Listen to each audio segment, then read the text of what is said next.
segundo webinar de la serie Lecciones aprendidas y estrategias ante la coyuntura COVID-19. Quisiera confirmar si es que me están escuchando y tienen también señal. Sí, perfecto. Excelente. Muy bien, en esta difícil coyuntura, una de las principales preocupaciones es sin duda cómo reactivar la economía, que está siendo duramente afectada. Y en ese contexto, un rol importante puede tenerlo la inversión pública, y específicamente aquella referida a cerrar las enormes brechas de infraestructura que tenemos como país. Por ello, resulta pertinente la reflexión, el análisis y discusión que tendremos el día de hoy en nuestro segundo webinar denominado Plan de Infraestructura y Reactivación Económica, a cargo de Camilo Carrillo, a quien pasaré a presentar. Camilo Carrillo es economista, cuenta con una maestría en economía por la Universidad Pompeu Fabra de Barcelona y una maestría en economía y finanzas por la Universidad de Tilburg, un PhD por la Universidad de Maastricht, ambas de Holanda. Él es economista senior del Consejo Privado de Competitividad, ha sido consultor del Banco Mundial y ha sido también director general de política de promoción de la inversión privada del Ministerio de Economía y Finanzas. Le agradecemos a Camilo Carrillo por aceptar nuestra invitación para este webinar. La dinámica que vamos a seguir en esta tarde será contar con la exposición de Camilo Carrillo por un lapso de 40 minutos, seguido de lo cual daremos pase a la ronda de preguntas. Con el fin de focalizarnos en la exposición, le solicitamos durante la misma mantener deshabilitados sus micrófonos y cámaras. Al momento de la ronda de preguntas, se habilitará el chat de preguntas para que ustedes puedan señalar sus comentarios y preguntas. Les recuerdo también que podrán acceder a la certificación de este webinar a cargo de Escuela de Posgrado de la Universidad Continental, para lo cual, al terminar el mismo, les pediremos que respondan una breve encuesta. Sin más preámbulo, invito a Camilo Carrillo a realizar su exposición. Adelante, Camilo. Muchas gracias, Andrés. Espero que se me escuche bien. ¿Se me escucha adecuadamente?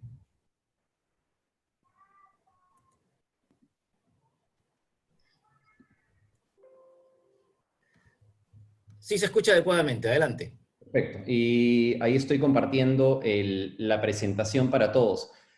Bueno, buenos días, buenas tardes con todos. Muchas gracias por la invitación, Andrés. Muchas gracias a la Universidad Continental y a su Escuela de Gestión Pública por invitarme para discutir este tema que creo que es bien importante, que es básicamente el Plan Nacional de Infraestructura y la manera como reactivamos la economía.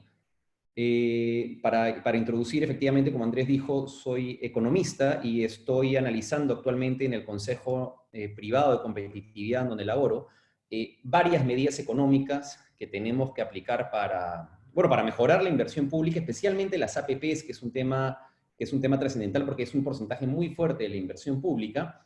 Y también, sobre todo ahora, a raíz de la emergencia, cuáles son las medidas que deberíamos tomar para reactivar la demanda y para incrementar la inversión en los siguientes meses, que va a ser una tarea titánica en general para el Estado peruano y para el sector privado también. Dicho esto, muchas gracias nuevamente por la invitación y voy a tratar de focalizarme en los dos temas que vemos a continuación.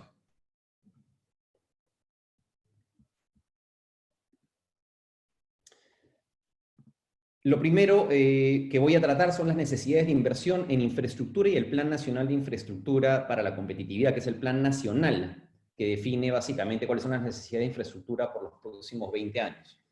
Posteriormente voy a tratar de identificar cuáles son los problemas actuales en infraestructura. Hemos hecho un análisis en el Consejo Privado de Competitividad muy detallado, con mucha data, y tratando de entrar en los detalles de cuáles son los problemas de los procesos de inversión pública y privada, de tal manera de poder determinar cuáles son las mejoras necesarias.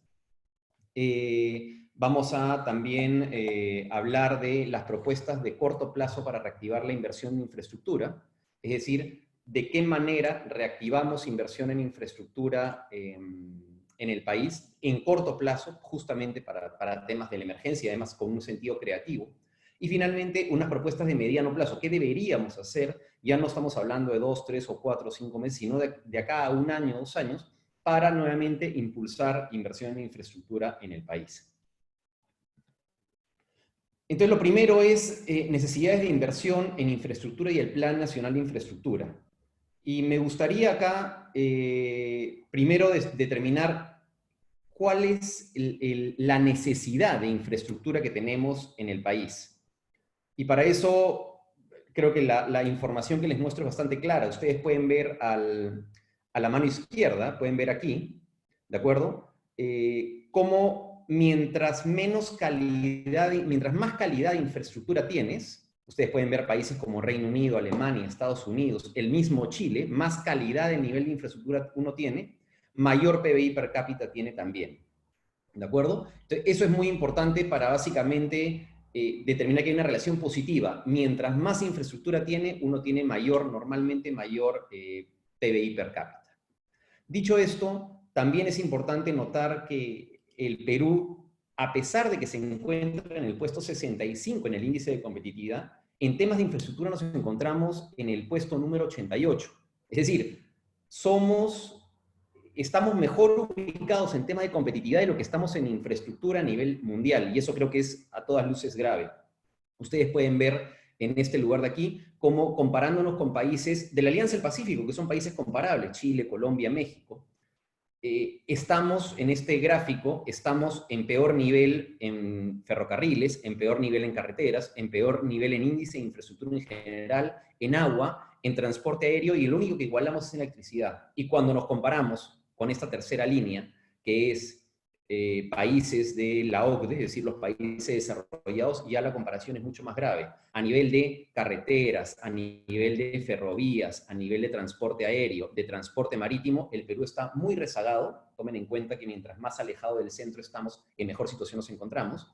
El Perú está muy rezagado, no solo, repito, con países de la OCDE, con países de la Alianza del Pacífico, que son países comparables, sino con países de la OCDE. Esto para darles a entender que el Perú se encuentra en una situación de infraestructura de mucha debilidad, con países comparables y con países hacia donde querríamos llegar en el futuro, en el mediano plazo.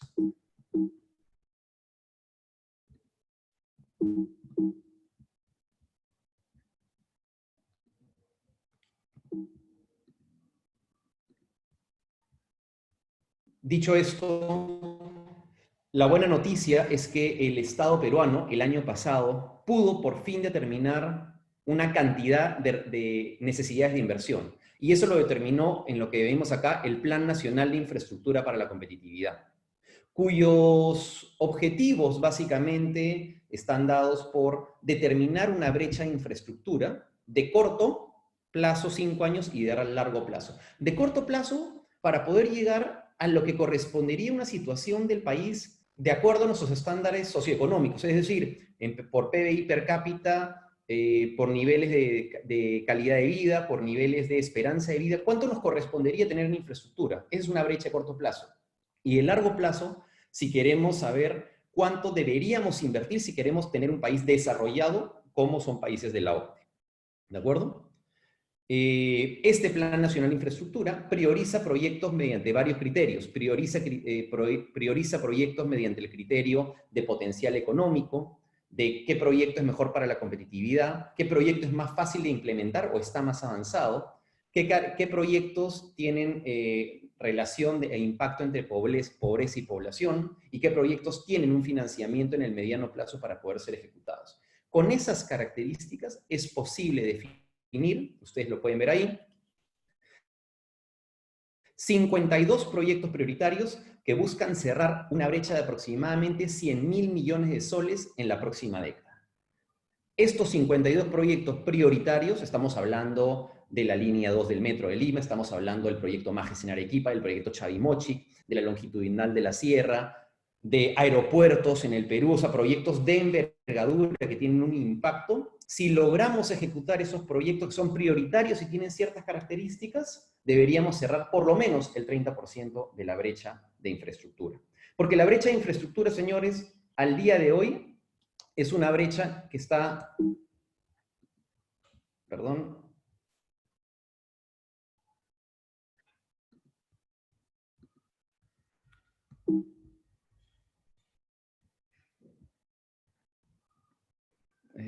¿Cómo pasamos esto?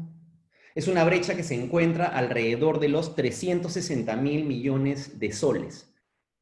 ¿De acuerdo? Es una brecha que en el largo plazo, una brecha de infraestructura de 300.000 millones de soles, que básicamente es una brecha que está compuesta por transporte, 160.000 millones, obras, transporte, porque ustedes comprenderán, la red vial nacional, regional y hasta local tiene un déficit de infraestructura muy alto, un nivel de inversión en saneamiento, porque tenemos una población todavía, cerca del 20% de población que no tiene acceso a obras de agua y desagüe, proyectos en inversiones en salud, que creo que más aún con la gravedad de la situación en la que nos encontramos, queda claro que la provisión del servicio de salud es muy débil en la población, agua en el sentido de obras de irrigación, telecomunicaciones, sector hidráulico, electricidad, etc. Entonces, esta es la brecha que se ha identificado, como les digo, esta brecha de 20 años, una brecha que implica 360.000 millones de soles, cerca de más o menos 100.000 millones de dólares, que para términos de la inversión que ejecuta el Estado peruano, ustedes lo pueden ver ahí a la mano derecha, más o menos 30.000 millones de soles al año, solamente podemos al ritmo de hoy cubrir el 8% de la brecha anualmente. Es decir, nos demoraríamos 11 a 12 años en cerrar esa brecha de infraestructura. No podemos esperar tanto tiempo. Peor aún, no podemos esperar tanto tiempo cuando decimos que el año 2018 se invirtió 32.000 millones, pero el año 2019 se invirtió menos que el 2018, es decir, ni siquiera crecimos en inversión en infraestructura. Y cuando sabemos que lamentablemente este año el PBI se debería contraer aproximadamente entre 6 y 7%, son las cifras que teníamos hasta ayer.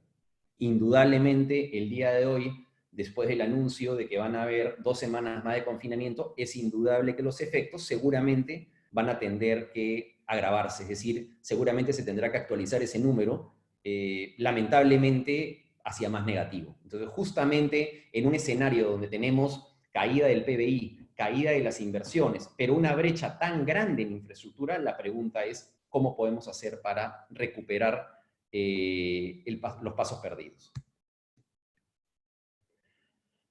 Vista la cuantificación de la necesidad, 360.000 millones, allá creo que hemos logrado como país un paso importante, que es por lo menos saber cuánto necesitamos. Y no solamente saber cuánto necesitamos, sino identificar los proyectos que van a cerrar esa brecha. Como ya les dije, son 52 proyectos. Que no se trata de solamente identificarlos, señores, se trata de algo de lo que ha hecho el gobierno los últimos meses, y creo que adecuadamente, es justamente sobre emitir normas, decretos de urgencia, debido a que no había Congreso, en donde se priorizan y se establecen medidas para estos cerca de 52 proyectos. Medidas a nivel de saneamiento físico-legal, medidas para la contratación de los proyectos, medidas de nuevas normas de ejecución de los proyectos que indudablemente van a ayudar a ejecutarlos más rápido. Es decir, por lo menos esta identificación de los 52 proyectos lo que permite es decir, bueno, a estos 52 les damos un trato especial. Un trato especial, ya repito, por lo que les dije, mayor impacto en la población, mayor rapidez en la ejecución, mayor impacto en la competitividad, y eso es hacia donde tenemos que tender. Dicho esto de identificar cuál es la brecha, lo que hicimos en el Consejo Privado de Competitividad es entrar a hacer un trabajo bien específico de los problemas que surgen tanto en la formulación como en la ejecución de los proyectos, que es el segundo punto que voy a tratar. Y para esto es importante saber nuevamente la magnitud de lo que se invierte. Más o menos, señores, para que ustedes sepan, la inversión en infraestructura en el Perú está 3/4 hacia licitaciones públicas tradicionales y 1/4 hacia APPs, que es el otro mecanismo de proyectos grandes que suele ejecutarse en el Perú. Ustedes pueden ver acá que hasta el año 2015 la presencia de las APPs como porcentaje de participación de la inversión en infraestructura, estamos hablando de inversión en infraestructura, no de toda la inversión, ojo, sino hay inversiones que no son para infraestructura, solo aquella parte que es inversión en infraestructura, cerca de la mitad era para APPs hasta el año 2015, pero lamentablemente a partir del año 2016 la participación de las APPs cae como porcentaje de la inversión en infraestructura justamente por los problemas que han tenido las APPs en los últimos años. Y sí, a mí me gusta poner este gráfico también porque permite saber esta inversión en APPs, que son proyectos grandes, repito, ha sido básicamente en líneas de transmisión de electricidad, líneas de metro, indudablemente, la línea 2 de metro, en proyectos de hidrocarburos, en proyectos de telecomunicaciones, las bandas anchas, en proyectos de carreteras y en otros sectores. Es decir, los últimos cerca de 13 años han habido más o menos 27.000 millones de dólares de inversión. Y lamentablemente cuando me refiero a inversión, es el monto adjudicado, no es el monto ejecutado. Porque justamente vamos a discutir dentro de un momento cuáles son las razones por las que no se ha podido ejecutar adecuadamente esos 27.000 millones. Así como no se puede ejecutar estos 27.000 millones de dólares, tampoco se ha podido ejecutar adecuadamente la parte correspondiente a licitaciones públicas. Entonces, pero esto era para darles una data que les permita saber. El día de hoy, 3/4 son obras públicas tradicionales, la ley de contrataciones, proyectos pequeños, pero que obviamente en conjunto suman una cantidad muy elevada. Y las llamadas APPs, que son proyectos público-privados, con una inversión muy grande por proyecto, son menos proyectos y que tienen gran impacto en la población. Entonces, lo que hicimos, repito, en el Consejo Privado de Competitividad fue tratar de identificar cuáles eran los problemas que impedían la ejecución de los proyectos. Y para eso nos fijamos dos tipos de análisis. Primero, identificar cuáles son los problemas para poder adjudicar APPs, digamos, yendo hacia el lado de las APPs. ¿Qué ha pasado que no se puede adjudicar? Como les mostré acá, cada vez la inversión en APPs ha ido bajando. Y si ha ido bajando, ¿a qué se debe? A que ha habido menos adjudicaciones y que los proyectos adjudicados se han ejecutado también con mucha lentitud. Entonces, en primer lugar, ¿qué ha pasado? ¿Por qué ha habido problemas en la adjudicación? Miren esta tabla que a mí nosotros nos demoró en trabajarla, pero creo que es muy gráfica. De los 4 proyectos de APPs grandes, 700, 300 millones de dólares cada proyecto, obras de cabecera, que es el que trae agua potable a Lima, masificación del gas natural para todas las regiones del centro-sur del país, que tiene un potencial de beneficios sociales muy grande, el ferrocarril Huancayo-Huancavelica, proyecto emblemático desde hace varios años, la longitudinal de la Sierra Tramo 4, proyecto que conecta cerca de 4 regiones, proyectos por 1.600 millones de dólares, cuya fecha de adjudicación estaba prevista entre el 2015 y el 2016, y que recién estamos comenzando, espero que sea así, estamos pensando que va a ser adjudicado el 2020 o 2021. De hecho, por ejemplo, les tengo que confesar que esto ya lo tuve que actualizar nuevamente porque teníamos primer semestre 2021 algunos proyectos y ahora tenemos que poner segundo semestre. Entonces, lo que quiero transmitirles es qué ha pasado. O sea, lo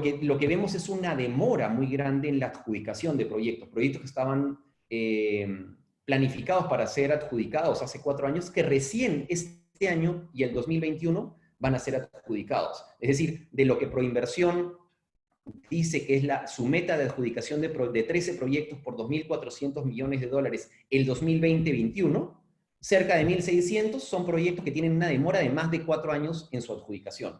¿Qué está sucediendo para demorar proyectos que indudablemente tienen un impacto poblacional? Imaginen ustedes el impacto del proyecto Obras de Cabecera, que va a traer más agua y va a permitir que Sedapal brinde el servicio de agua potable al 100% de Lima. El proyecto del ferrocarril Huancayo-Huancavica que conecta 2 regiones. El proyecto de la longitudinal de la Sierra Tramo 4 que conecta 3 regiones. O sea, el impacto que tienen esos proyectos, ¿qué está sucediendo para que se demoren 4 años más de lo previsto? No estoy diciendo que se demoren 4 años, sino 4 años más de lo previsto para poder ser adjudicados.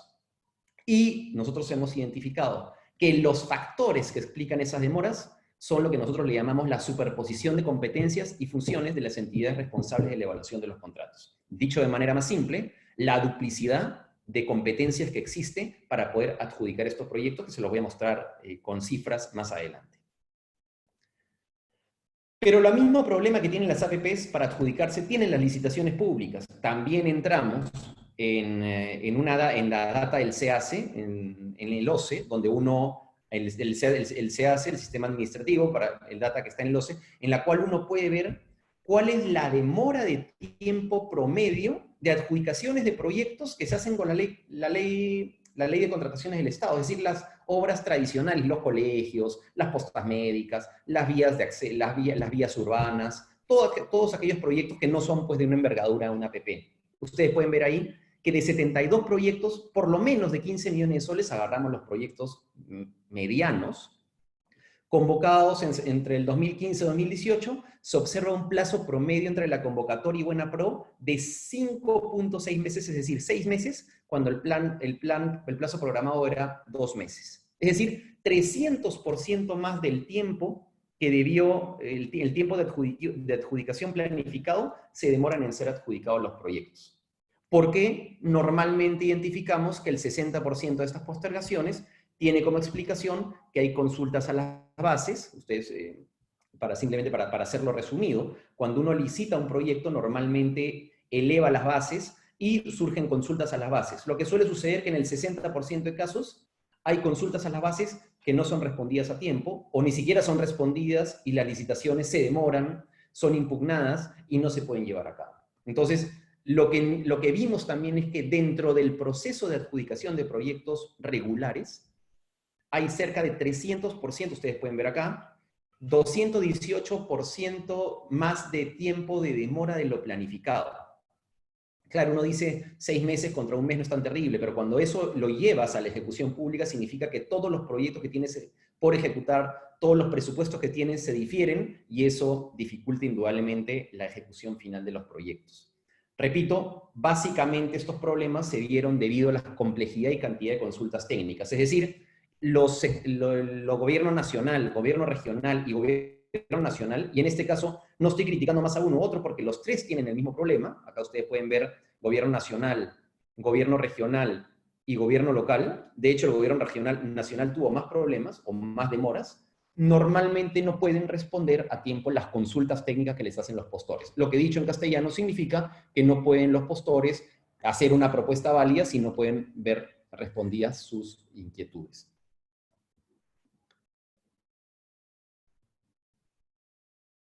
Y no solamente nos quedamos en identificar problemas a la hora de adjudicar los proyectos, porque ya dijimos, hay demoras en la adjudicación, en APPs 3 años sobre el tiempo planificado, y en licitaciones públicas 300% del tiempo más, sino también hay problemas en la ejecución misma de los proyectos, tanto de APPs como de licitaciones públicas, les pongo ahí. ¿Y a qué se deben esos problemas? Esos problemas se deben básicamente a lo que estoy mencionando acá, a que la forma de ejecutar lamentablemente ha sido, hay mucho problema a la hora de ejecutar el proyecto en sí mismo. ¿A qué me refiero con eso? Miren ustedes, por favor, el primer gráfico de la izquierda, que son todo lo que son licencias municipales de habilitación urbana y edificación. Según la ley 29090, es tan simple como que todos los proyectos de inversión pública, infraestructura pública y APP, tienen habilitación urbana, licencia de edificación, conformidad de obra y declaratoria de fábrica automáticas, con aprobación automática para este tipo de proyectos. Es decir, cuando uno hace un proyecto de una posta médica, de una pista y vereda, de un aeropuerto o de cualquier infraestructura pública, señores, debería haber aprobación automática de esas licencias, licencia para habilitación urbana para poder habilitar el terreno, licencia de edificación para poder construir, conformidad de obra para recibir la obra y declaración de fábrica para poder registrar la obra. Pues ustedes pueden ver acá, esto que debería estar en verde no es cumplido por los TUPAs de las principales municipalidades que tienen proyectos de esta envergadura. Se ha seleccionado una lista de 14 distritos y solamente 5 de los distritos ponen en su TUPA la aprobación automática del trámite. Otros no lo ponen, o otros, es más, infringiendo la ley, deciden que no hay un procedimiento, o es más, deciden que la aprobación no es automática, sino sujeta a evaluación con las demoras, en el mejor de los casos, demoras que eso genera. Entonces, ni siquiera se está cumpliendo la norma. Ese es un problema que estamos observando en la ejecución de los proyectos. Podemos adjudicar muy bien, pero si a la hora de no te dan la licencia de edificación o no existe el mecanismo del TUPA, como ustedes pueden ver acá, en blanco o en amarillo, que quiere decir que no se cumple con lo que dice el TUPA, la ley, lo que está pasando es que en concreto no te permiten comenzar las obras. Y no solamente eso, ustedes comprenderán que uno de los principales problemas que tiene el Estado peruano es que adjudica obras y no tiene listos los terrenos. Miren ustedes esta información.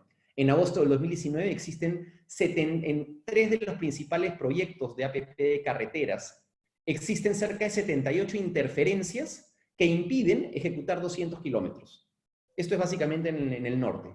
Entre Chiclayo y Piura debería haber una doble calzada y no existe una doble calzada. Entre Trujillo, perdón, y Piura debería haber una doble calzada de la carretera panamericana y no la hay porque en cerca de 200 kilómetros el Estado no ha cumplido con liberar interferencias y expropiar predios. El Estado lamentablemente asigna proyectos y no tiene capacidad de entregarle el terreno al privado, a la empresa privada en ley de contrataciones o a la empresa privada en APP para que la empresa pueda ejecutar la obra. Si no te entregan los predios, volvemos a la misma figura de antes. No existe capacidad de poder ejecutar el proyecto. Ya se han introducido mejoras.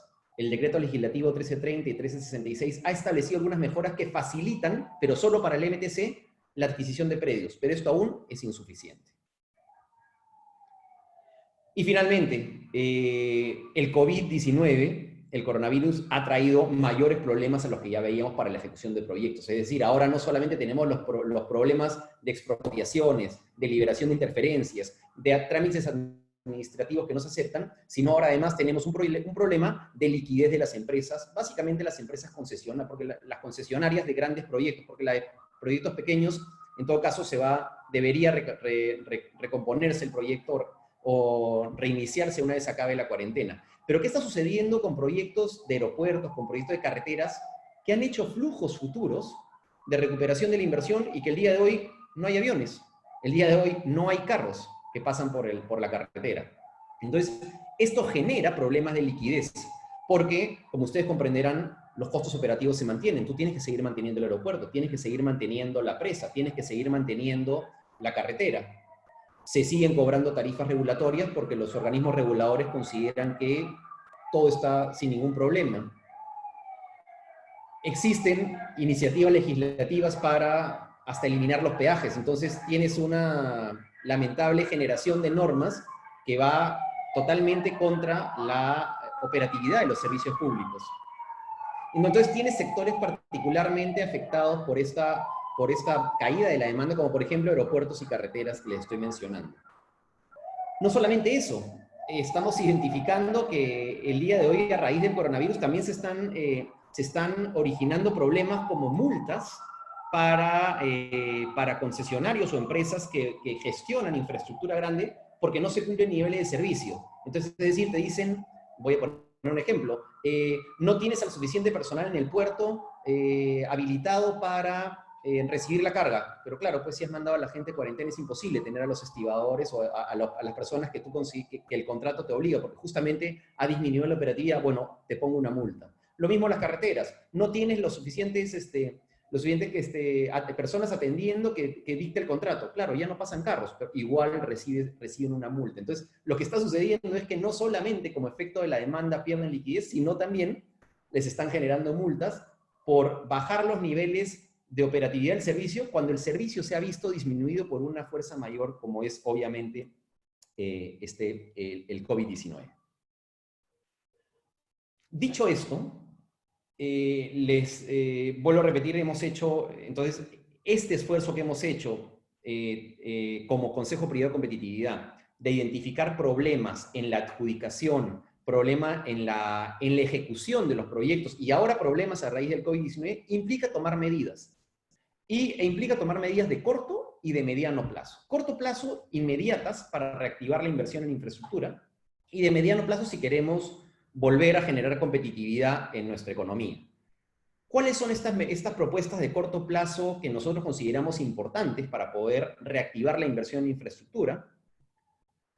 En primer lugar, creo que es importante mencionar que el Estado está haciendo su trabajo. Y eso, por más que nosotros digamos que propondríamos mayores medidas, es indudable, y hay que decirlo, que el paquete de reactivación que está tomando el Perú, que es cerca de, ustedes pueden ver ahí, del 12% del PBI, es muy superior a países comparables con un PBI mayor, y es más, en términos porcentuales, es mayor de lo que está haciendo Estados Unidos en términos porcentuales, y es similar al que están tomando países europeos como España. Es decir, la buena gestión fiscal de los últimos 20 años le está permitiendo al Perú tomar medidas mucho más agresivas que las que toman países comparables. Y eso, claro que hay que rescatarlo. Hay que proponer más, seguramente. Y seguramente estas 2 semanas de cuarentena adicional nos lleven a pensar en mayores medidas, seguramente algunas de las que les estoy mencionando, pero tiene que quedar claro que sí han habido un grupo de medidas agresivas que hay que considerar que deberían impactar positivamente en la demanda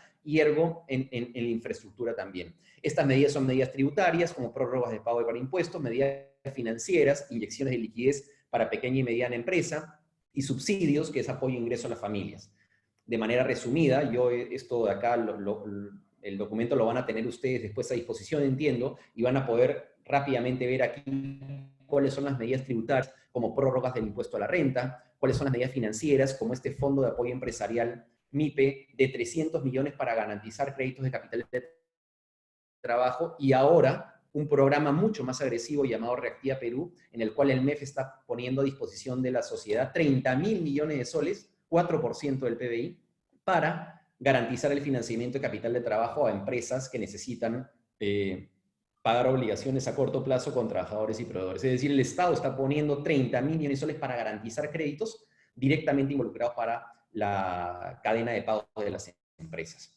Y también proyectos de subsidio y alivio a las familias y empresas, como son el bono de 380 soles para los hogares vulnerables, también 380 soles para los independientes, autorizar el retiro de la CTS, que ustedes saben se ha hecho la semana pasada, lo mismo el retiro extraordinario de 2.000 soles del sistema privado de pensiones para aquellos que no han aportado en los últimos 6 meses o aquellos que tienen en su cuenta menos de 2.000 soles, y un subsidio a la planilla hasta de 35% por cada trabajador con una remuneración menor a 1.500 soles. Ese paquete de medidas, que repito, el día de hoy suma 12% del PBI, creo que es muy potente y creo que de todas maneras va a ayudar a mantener la cadena de pagos. ¿Es suficiente? Seguramente no. Debemos, justamente parte de lo que vengo a hablar yo, es otras medidas que podrían en el corto y mediano plazo reactivar la infraestructura, que es finalmente lo que mueve la rueda, pero indudablemente estas medidas tienen un impacto positivo. Entonces, ya yendo a las medidas que hemos analizado como Consejo de Competitividad en el corto plazo, lo primero es que les dije que el COVID ha generado problemas de liquidez en las empresas. Y si ha generado problemas de liquidez, tenemos que garantizar liquidez de las empresas. Y de las grandes empresas también, porque son las grandes empresas las que generan gran cantidad de empleo y generan la provisión de los servicios públicos. Si queremos mantener el nivel de servicios públicos en carreteras, en agua, en aeropuertos, tenemos que generar algún tipo de liquidez. ¿Y cómo generamos liquidez? Por ejemplo, estableciendo diferimentos de aporte de regulación o demás contribuciones a las APPs que han visto afectado su normal funcionamiento. No quiere decir que no se pague el aporte de regulación porque para la supervisión del nivel de servicio, sino quiere decir que podemos diferir. Así como hemos diferido el impuesto a la renta para las pequeñas y medianas empresas, también podríamos pensar en generarle liquidez a las empresas de servicios públicos grandes, porque son aquellas las que necesitan liquidez ahora para toda su cadena de pagos. Por ejemplo, la suspensión de penalidades, justo ya les mencioné, no se puede penalizar a una empresa por tener menos personal, porque justamente el personal se encuentra en cuarentena, entonces eso creo que es elemental, es un poco de gestión de las cosas. Por ejemplo, hay proyectos que tienen que pagarle un canon al Estado, es decir, parte de los ingresos cuando una APP es muy rentable, normalmente le paga impuestos al Estado. Pensaría, por ejemplo, carreteras cerca de Lima, que son autosostenibles y generan más ingresos de los que necesitan, y le pagan una regalía o canon al Estado. Podría pensarse en diferir ese pago, no dejar de cobrarlo, sino diferir el pago para generar esa liquidez a las empresas. También podría analizarse algún tipo de norma que le permita hacer pagos anteriores a lo que había en el programa para justamente garantizar esa liquidez que se necesita obviamente garantizando que el servicio siga brindándose adecuadamente. Es decir, pensemos en cosas simples que garantizan liquidez, así como se garantiza en las pequeñas y medianas empresas. Pensemos en cómo se garantiza liquidez de grandes proyectos de infraestructura para seguir con la cadena de pago de estos proyectos. Y cuando menciono, repito, generar liquidez, no significa dejar de cobrar, sino significa diferir el pago, pagarlo después, justamente para permitir esta inyección de dinero a las empresas. Otra de las medidas de corto plazo, ya más enfocado en trámites municipales y en adquisición de predios, que les dije era un gran problema para la ejecución de los proyectos, nosotros decimos, hay que ser más agresivos. Y si somos más agresivos, ¿por qué no exoneramos la licencia de esos proyectos que antes se aprobaban? Había aprobación automática y ya ni siquiera hagamos aprobación automática, hagamos exoneración, porque ya vimos que la aprobación automática lo que genera es que las municipalidades no hagan caso. Bueno, hagamos exoneración de las licencias de habilitación urbana, edificación, conformidad de obra y declaratoria de fábrica para todos los proyectos de inversión pública y proyectos APP que se realicen para la provisión de servicios públicos. Tenemos ingente cantidad de recursos, de ingente cantidad de ejemplos, donde nos han comentado empresas que construyen aeropuertos, carreteras, puertos, obras de irrigación, en la que nos dicen, es increíble, estamos haciendo una infraestructura pública, pero la municipalidad me pone 20 peros para no hacerme la habilitación urbana, para no darme la conformidad de obra ni la licencia, a pesar de que, repito, está con aprobación automática. Entonces ahora, seamos más agresivos y digamos, perfecto, si es obra pública, exoneremos esos trámites, porque justamente son obras que han tenido una evaluación que va a tener un impacto, además, impacto en la calidad de vida de la gente. Lo mismo, para la licencia y funcionamiento sucede lo mismo. O sea, ustedes se sorprenderían cuando comenzamos a analizar y hacer preguntas ya de lo micro, de por qué no funciona, por qué no se comienzan a operar los proyectos. Muchos de los problemas también vienen por la licencia y funcionamiento. El mismo problema que les decimos. La empresa ha hecho la habilitación urbana, todos los trámites, y ahora para la licencia y funcionamiento vuelve a la municipalidad a pedirle todo de nuevo, se demora. En el mejor de los casos se demora, en el peor de los casos suceden pedidos que son irracionales. Entonces, nuevamente, si estamos hablando de infraestructura pública, ¿por qué no comenzamos a pensar que esa infraestructura es prioritaria? Y si es prioritaria y ha seguido una supervisión de obra, porque toda obra sigue una supervisión, entenderíamos que ha seguido las normas técnicas del sector y entenderíamos que está en condiciones de funcionar. Por tanto, debería haber también una licencia automática de funcionamiento de los proyectos. Eso que parece tan fácil, señores, eso es lo que tenemos que hacer. No, eso es lo que justamente hay que implementar para poder acelerar la ejecución de proyectos. Y lo mismo para la adquisición de predios. De alguna manera el Estado ha estado generando ciertas facilidades para algún tipo de proyectos como el MTC. Eso hizo con el decreto legislativo 1330 y 1366, estableció algún tipo de beneficios para que el MTC contratara directamente a los tasadores que permiten la tasación de los predios, que contrate directamente a la liberación de interferencias, porque si no le preguntaba a CEDAPAL y CEDAPAL le decía, perfecto, para eso entonces ven, regresa dentro de un año y vamos a sacar la interferencia, pero yo te necesito la carretera el día de hoy. Bueno, pues espérate, ponte en lista de espera porque yo no tengo recursos y yo soy quien tiene que liberar la tubería. Entonces, lo que se le dio el año pasado al MTC es la facilidad de contratar directamente esta liberación de interferencias y esta expropiación de terrenos, de tal manera de hacerlo más rápido. Entonces, la pregunta es, ¿por qué lo hacemos solo para el MTC? Ampliemos a los demás sectores, vivienda, energía, y facilitémosle que cada sector pueda hacer la adquisición de predios y la liberación de interferencias directamente, en este caso, exceptuando la ley de contrataciones, pero directamente para que pueda utilizar estos mecanismos que le permite la norma. Y seguramente hay también un procedimiento especial que es una suerte de fast track que hasta le permitiría, el día de hoy se lo permite al MTC, pero también, ¿por qué no pensar? Perdón, que se aplica, hay un fast track que se aplica solamente a los proyectos del Plan Nacional de Infraestructura, estos 52 proyectos, pero ¿por qué no pensar que todo proyecto puede seguir un fast track que implique una capacidad de expropiar mucho más expedita de lo que había anteriormente? Entonces, esas son medidas de corto plazo que se pueden utilizar. Repito, unas medidas de habilitaciones urbanas, de licencias de funcionamiento, de liquidez, que permitan ejecutar los proyectos más rápido. Señores, acá la clave es cómo aceleramos la ejecución de proyectos. Y finalmente, en las propuestas de mediano plazo, acá tenemos que pensar en mediano plazo de manera estructural.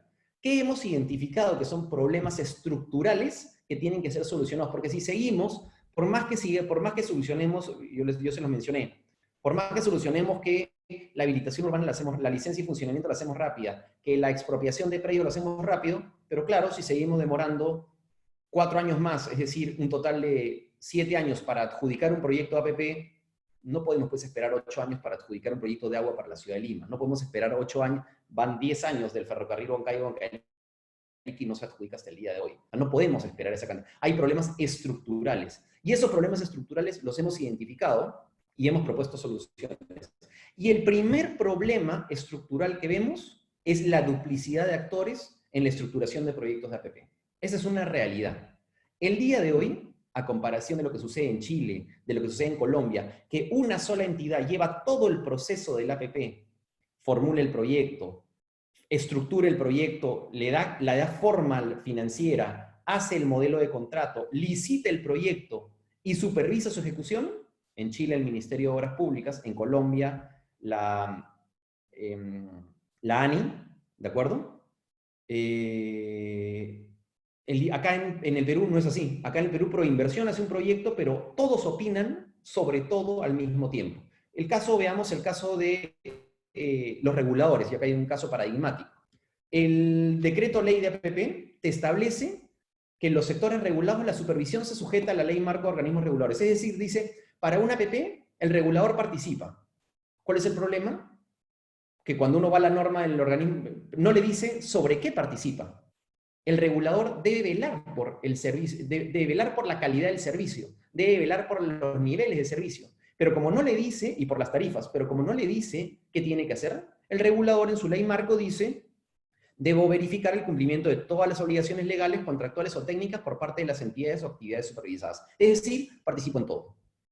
Entonces, estamos en la situación en la cual hay un Proinversión, que es el órgano especializado de estructurar un proyecto, ponerle un contrato, identificar los riesgos, ver la mejor manera de financiarlo, pero resulta que tenemos un regulador que, como dice, participa, pero no se le dice participa en qué, cuando su labor es participar solo en los niveles de servicio, en garantizar que el servicio se brinda adecuadamente, participa en todo. Y ustedes lo pueden ver ahí, un análisis que hemos hecho, identifica que solo el 27% de las opiniones técnicas de los reguladores, es decir, el 73% de todas las opiniones que tienen son contrarios a lo que deberían hacer.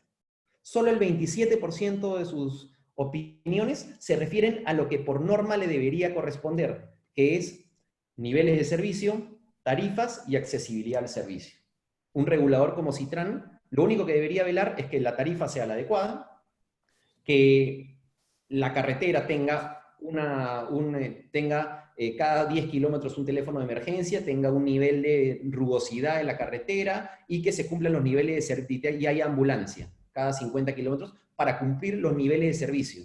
El problema es que el día de hoy Citran se fija si el concreto que le pusieron a la carretera es el adecuado, no le gusta la dimensión de la garita de peaje, no le gusta la tasa con la cual la tasa de financiamiento de la emisión de bonos con la cual el APP se financia, no le gustan las cláusulas contractuales. Entonces la pregunta es, ¿cómo el regulador interviene en cosas que no le compete? Lo que está sucediendo es lo que les estoy mencionando el día de hoy.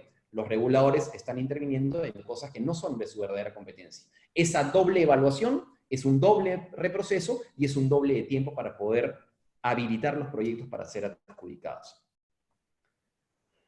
Otra de las propuestas de mediano plazo que tenemos, nosotros consideramos que es parte de la realidad, es lo que está pasando con la Contraloría. La Contraloría sucede exactamente igual que lo que está sucediendo con el regulador. La ley dice muy claramente, ustedes pueden ver ahí, la Contraloría informa previamente sobre los contratos, sobre los proyectos de contrato que comprometan el crédito y la capacidad financiera del Estado. Es decir, esto lo dice la ley de APP, el informe previo en el cual participa la Contraloría se refiere únicamente a aquellos aspectos que comprometan el crédito o la capacidad financiera del Estado. La Contraloría debería velar porque si el Estado va a hacer unos pagos, esos pagos estén presupuestados. Esa es la razón de ser de Contraloría y no solamente eso, sino que también las decisiones hayan sido tomadas por quien le corresponde. Es decir, hay la decisión de la dirección de concesiones, está la dirección de presupuesto, o sea, cumplir la legalidad. Ustedes saben qué es lo que dice la norma de Contraloría en Chile. La norma de Contraloría de Chile dice que la Contraloría vela por por la legalidad de las decisiones, es decir, quienes tomaron decisiones lo hicieron en el marco de sus competencias. ¿Qué sucede el día de hoy con la Contraloría? Lo mismo que sucede con el regulador. La Contraloría interviene en todo. Entonces la Contraloría opina sobre la tasa de interés, tiene especialistas que se consideran financistas y saben más de finanzas, se ve que la gente del Ministerio de Economía o Proinversión, opinan sobre el nivel de concreto que tiene la pista, opinan sobre el nivel de servicio, opinan sobre las cláusulas contractuales, entonces ustedes pueden ver que termina sucediendo lo que está acá.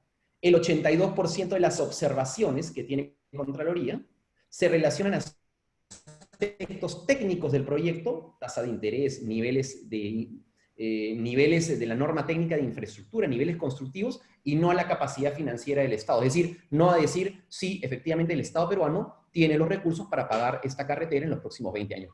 Y el Estado peruano, quienes han decidido, tiene la capacidad de tomar decisiones. Esto que está generando ya un doble problema. No solamente tenemos al regulador que opina de todo, sino también tenemos a la Contraloría que opina de todo.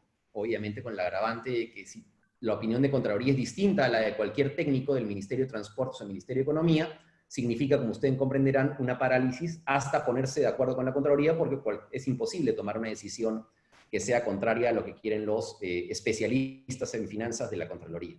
Entonces, tenemos un proceso que lo hemos hecho tan complicado que al final, lamentablemente, no se pueden tomar decisiones. Es una realidad, eso, les repito, cuando hemos comparado con el Ministerio de Obras Públicas de Chile, que lleva las APPs, o la ANI, la Agencia Nacional de Infraestructura Colombiana, que lleva las APPs, en el Perú hay cerca de 40% más de procesos para tomar las mismas decisiones. Y eso creo que es una medida, si queremos adjudicar proyectos no en 10 años, sino en 5, debemos comenzar a pensar que hay que cambiar esos temas estructurales. Y finalmente, también tenemos que comenzar a pensar que los proyectos de envergadura grandes no se pueden formular con las mismas medidas que se formula un proyecto de una posta médica o una vía urbana, que es la metodología del invierte.p. Tenemos que comenzar a pensar que las evaluaciones de estos grandes proyectos, ferrocarriles, carreteras, aeropuertos, son con niveles de servicio y necesitan una metodología distinta. El día de hoy se le aplica exactamente la misma metodología que una posta médica o que un colegio de 100 alumnos. Tenemos que comenzar a pensar en una forma de evaluar distinta, y lo que decimos es un informe de evaluación, que es como normalmente Proinversión estructura los proyectos, y que ese informe de evaluación tenga las características de una viabilidad, y le dé el análisis social, y el análisis financiero, el análisis de rentabilidad, y el análisis de riesgos que necesita un proyecto de esta envergadura, porque si no, lo que estamos haciendo nuevamente es evaluar con una metodología que no es la adecuada y estamos ralentizando procesos que podrían simplificarse y hacer proyectos de manera adecuada.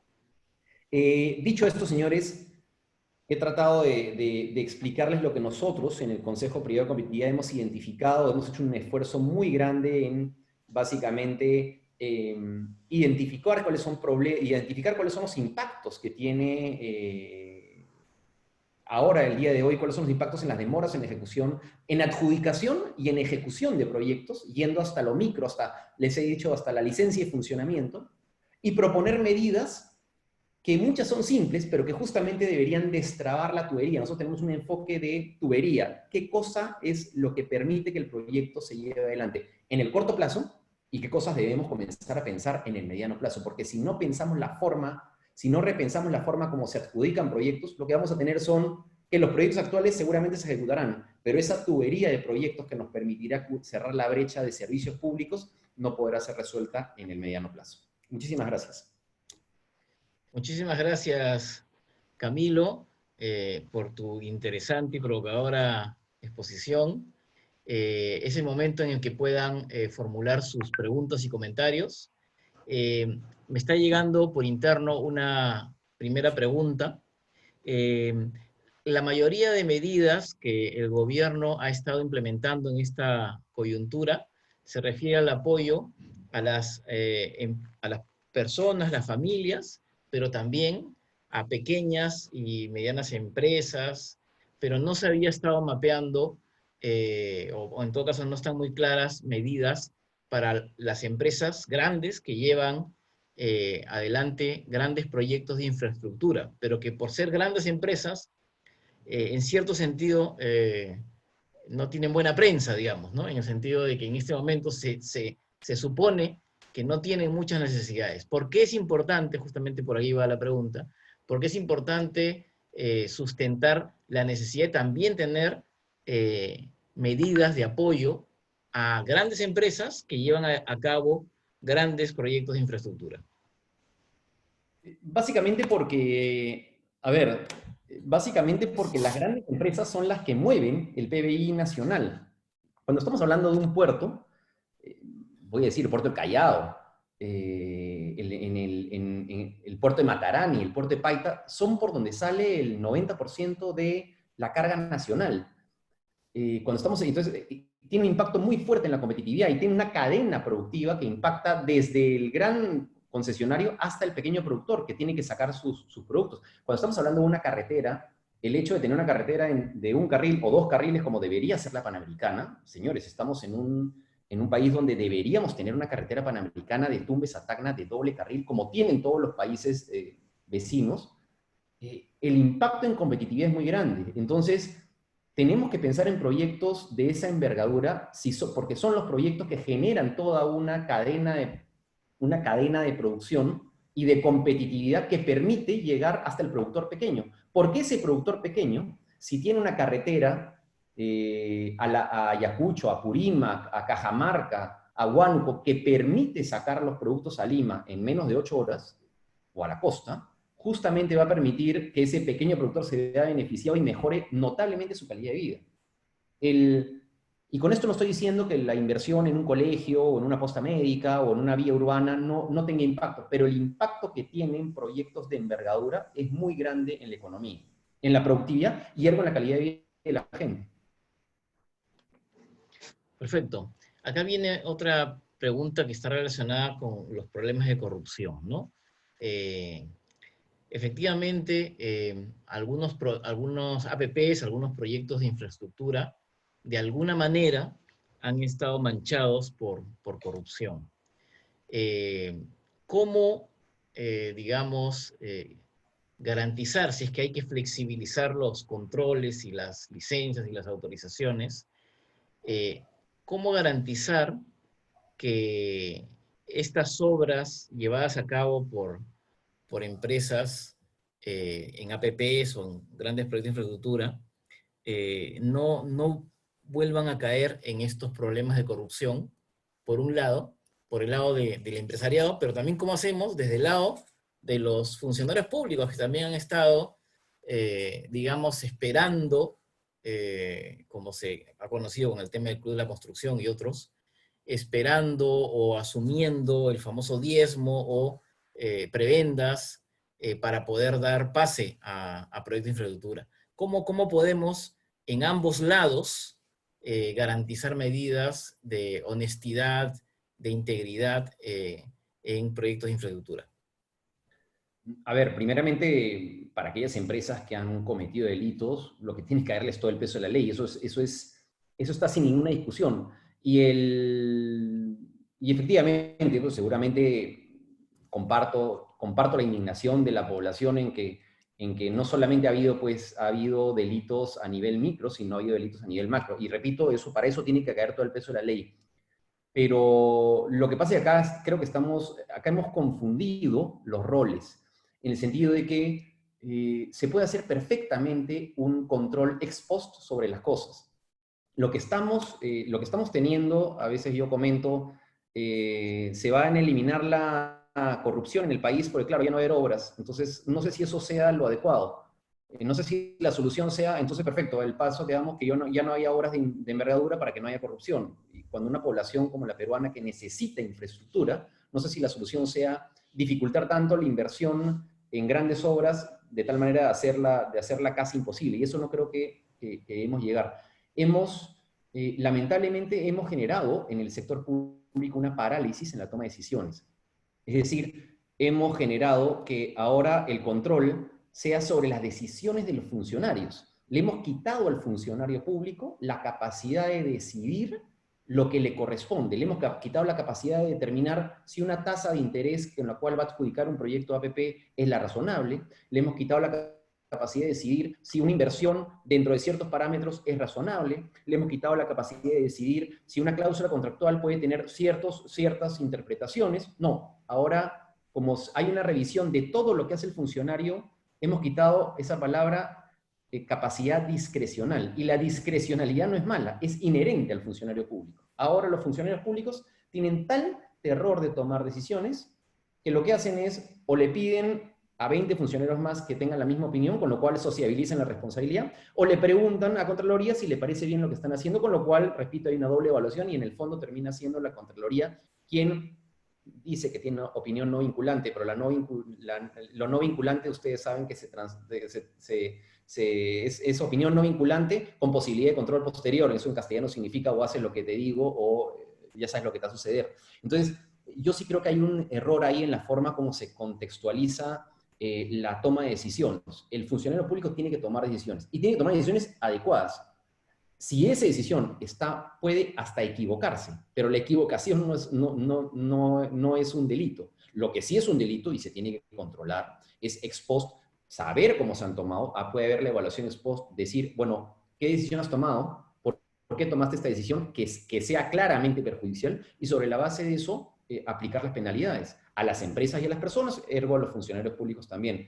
Pero no podemos hacer que el funcionario público no pueda tomar decisiones que son inherentes. Imagínense ustedes una APP de una carretera donde el Estado peruano licita 500, 600 millones de dólares, el Estado peruano hace una programación financiera de cuánto el privado va a financiarse, modela una tasa de interés, modela unas cláusulas, modela una potencial demanda, y si esa demanda después es revisada por un órgano de control, y si esa demanda de carros proyectada no se cumple, hubo una perjuicio del Estado. Es que a eso estamos llegando. Estamos llegando a que si los carros que pasan dentro de 10 años no son los que uno preveyó, termina siendo culpado de generarle perjuicio al Estado. Y eso creo que no está bien. Porque finalmente, lo que repito, generamos es que, bueno, entonces ahora voy a preguntarle a 20 personas si esa demanda de carro futura es cierta. O en todo caso, prefiero no tomar la decisión. Entonces, yo creo que eso no es lo adecuado. Acá viene algunas preguntas también sobre el plan actual el Plan Nacional de Infraestructura. Si es que, digamos, la coyuntura de COVID-19 obliga a reformularlos, está bien como está, se tiene que priorizar, por ejemplo, proyectos de saneamiento para que las personas tengan agua, que ahora se ha notado que es agua y saneamiento que es fundamental. ¿Qué opinión te merece eso? Lo que pasa es que deberíamos mirar el Plan Nacional de Infraestructura como un libro blanco de hacia dónde queremos ir. Es decir, no hagamos pues la línea 4 del metro si la línea 3 no está hecha, ¿no? No hagamos el proyecto de irrigación X si justamente tenemos dos proyectos de irrigación que están incompletos en el Plan Nacional de Infraestructura. El Plan Nacional de Infraestructura te dice hacia dónde debemos ir, pero te marca un horizonte, no es estático. De hecho, por ejemplo, el tren de cercanías no está en el Plan Nacional de Infraestructura. ¿Por qué? Porque el tren de cercanías ha pasado tanta discusión y hasta ahora nadie se ha puesto a hacerlo, justamente. Entonces, lo que se descubre es que ha habido 5 años de discusión y nadie se le ha ocurrido comenzar con la primera piedra y ver cómo se hace el tren de cercanías. No es una lista cerrada, es una lista que debería ser abierta, pero que debería generar consenso hacia eso deberíamos priorizar. Repito, debería ser una lista potencialmente que permita incorporación de proyectos. Y número 2, es irónico, pero como hace el Estado peruano, y les digo el ejemplo de una de las normas de interferencias y expropiaciones. El Estado peruano está acostumbrado a hacer las cosas de a poquito, ¿no? No es agresivo en querer solucionar los problemas. ¿Y a qué me refiero? En esta norma de interferencias se le dio la capacidad al MTC de contratar directamente las tasaciones, que lo hacía más rápido y no pasar por el Ministerio de Vivienda, y ejecutar las obras de interferencia y dar a otros ministerios. Bueno, 2 años después se le permitió al MTC ampliarlo también a los proyectos del Plan Nacional de Infraestructura. Ok.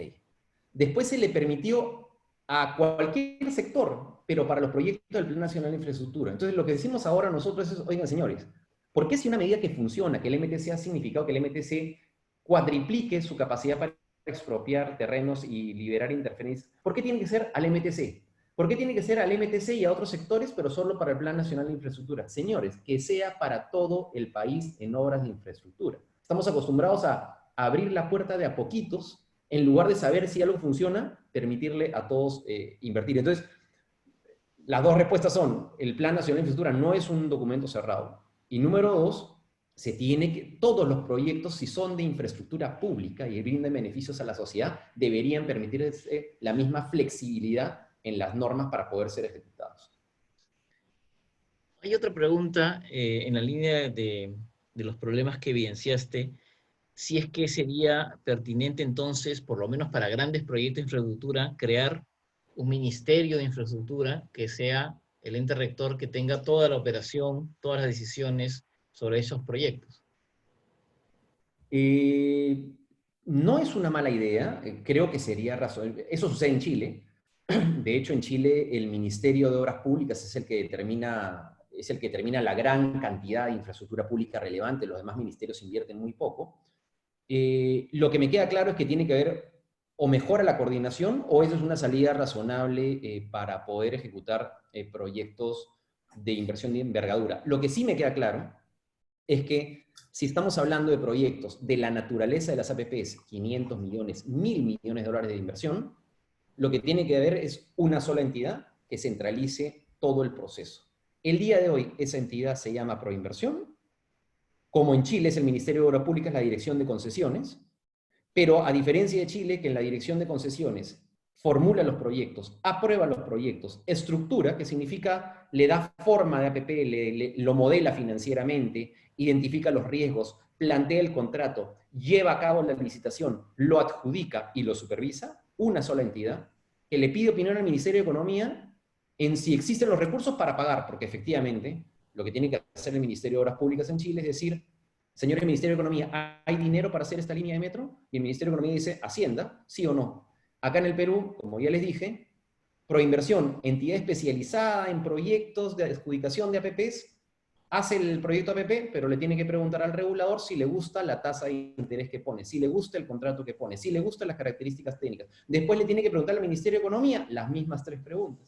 Después le tiene que preguntar a Contraloría, si Contraloría con sus especialistas también le gusta la tasa de interés que pone para financiar. Entonces, mi pregunta es, ¿Proinversión sigue siendo una entidad especializada o es lamentablemente una entidad que le tiene que preguntar a todo el Estado lo que le compete? O sea, si queremos entrar, yo no estoy diciendo que tengamos que hacer un Ministerio de Obras Públicas, pero lo que sí me queda claro es que las entidades que son especializadas tienes que darle la competencia de hacer todo el proceso entero y no preguntarle a 5 entidades distintas para tomar las mismas decisiones.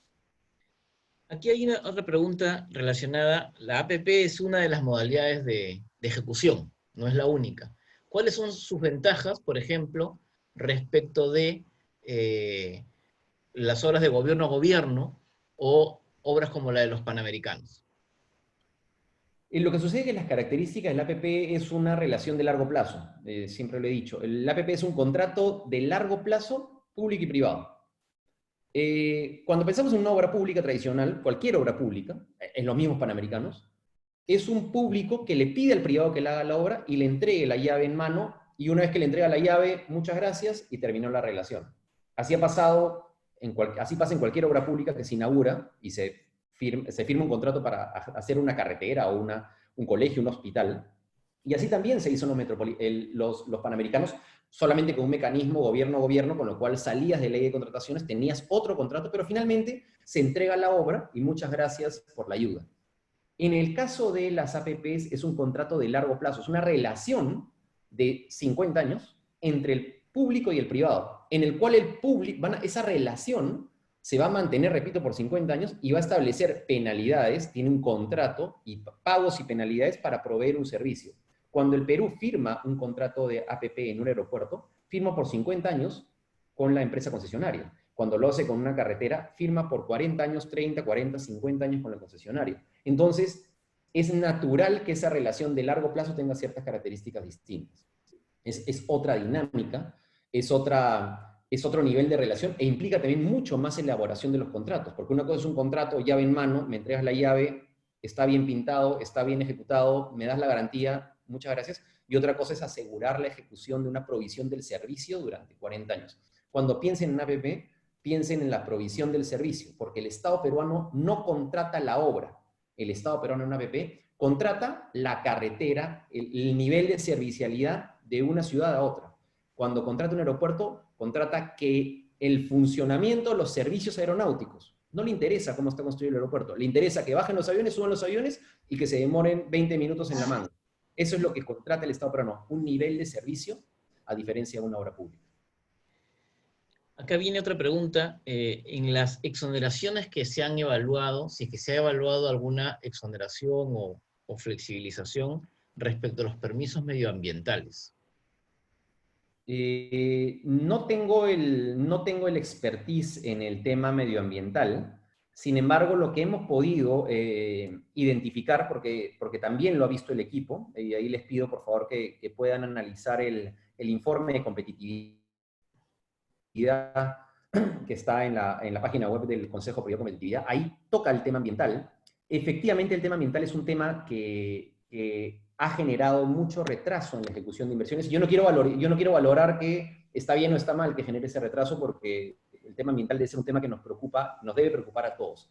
Lo que sí he podido conocer, de lo poco que he analizado el tema, es que ha habido lamentablemente mucha arbitrariedad en la metodología de evaluación ambiental. Es decir, no se siguen los TDRs, y cuando se tienen los TDRs, es decir, unos términos de referencia de lo que se va a pedir, lo que he escuchado mucho de los proyectos grandes de infraestructura es que me piden 10 cosas, respondo las 10, y me piden 3 más, y respondo las 3 más, y me piden 5 más. Entonces, no ha habido una previsibilidad de las cosas que se solicitan en estudios de impacto ambiental. Y eso genera más permisología y más tiempos para poder hacer las obras. Repito, no hago una valoración de si está bien o está mal los permisos, porque me queda claro que hay que respetar las normas ambientales. Lo que sí me queda claro es que lo poco que conozco el tema es que ha habido mucha arbitrariedad en la permisología, es decir, no hay, el privado necesita saber cuáles son los 10 cosas que tiene que hacer, pero si 10 se convierte en 15, 15, 17, 17, 20, eso es lo que justamente ha estado impidiendo la ejecución de varios proyectos. También aquí hay otra pregunta. El Plan Nacional de Infraestructura, bueno, estamos hablando de un plan ya aprobado, es decir, un plan que tiene presupuesto, ¿no?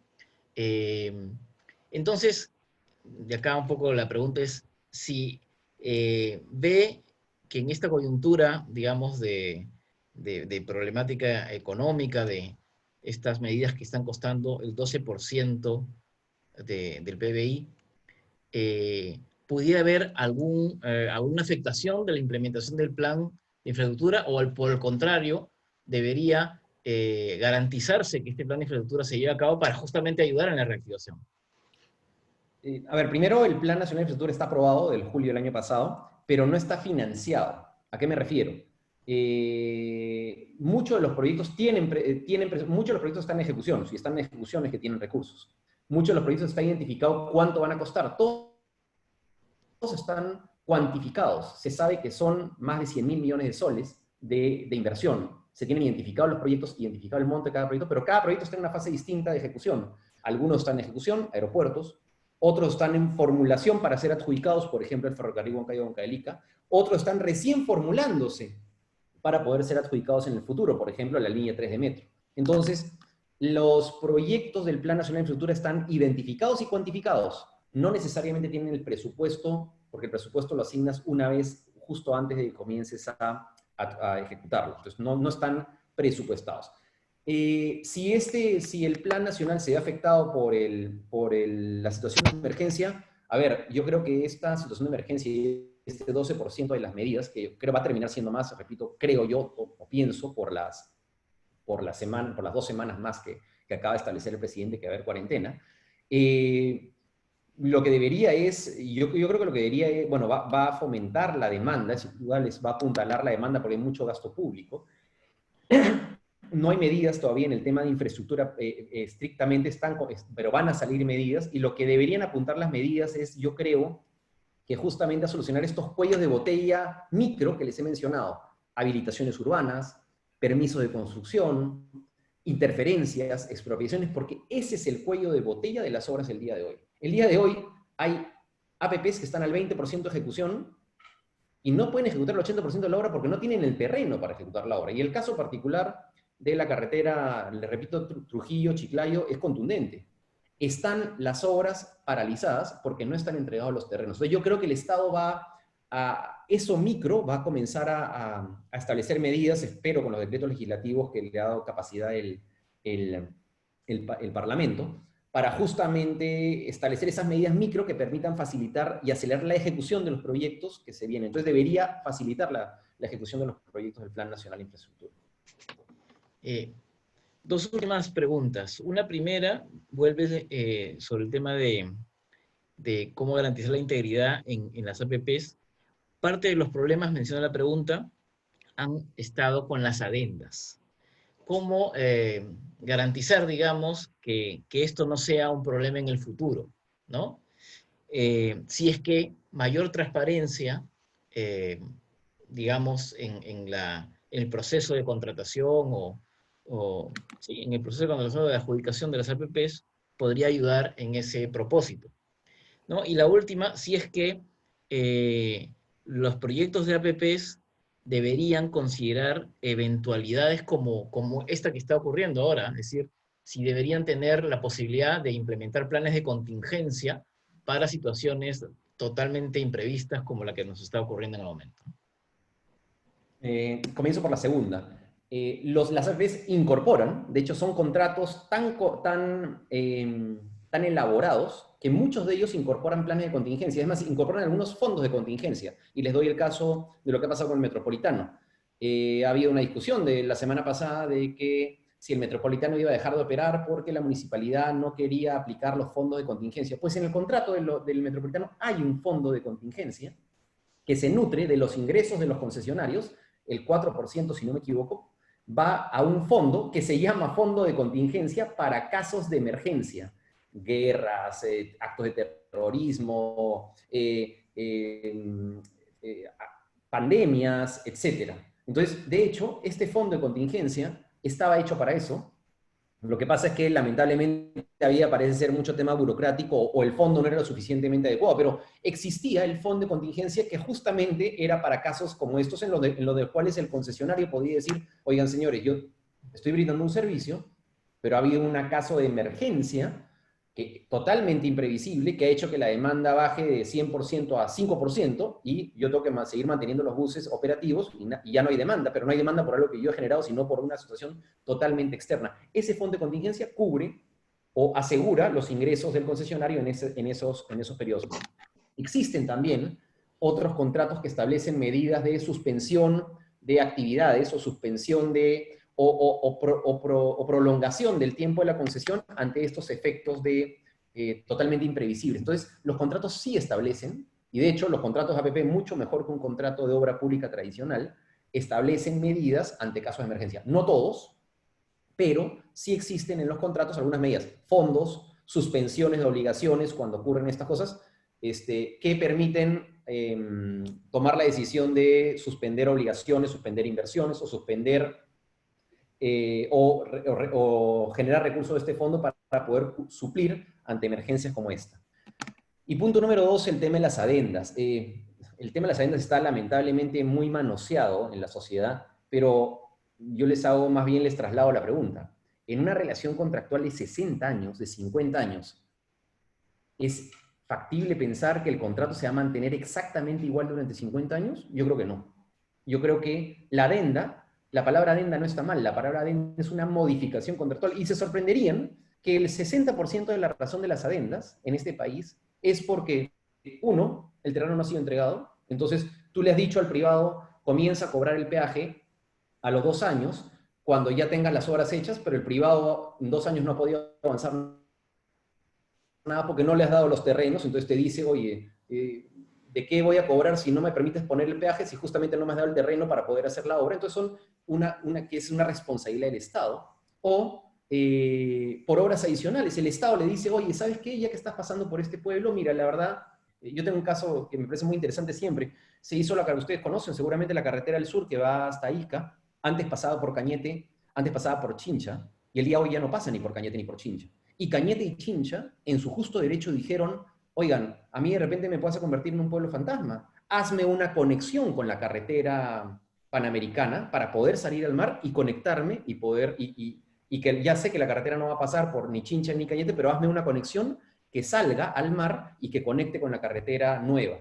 Esa conexión no estaba planificada en el contrato inicial. El Estado la pide y el Estado mediante una adenda le dice al concesionario, oigan señores, yo quiero una obra adicional, hagamos una adenda, modificación contractual, para poder incorporar esta inversión adicional. Es totalmente razonable que exista una adenda. Con eso no quiero justificar que todas las adendas son buenas, pero la adenda como tal es una expresión de ambas partes para modificar temas del contrato. Lo que ha sucedido es que lamentablemente se han adjudicado algunos proyectos que tenían problemas de nacimiento.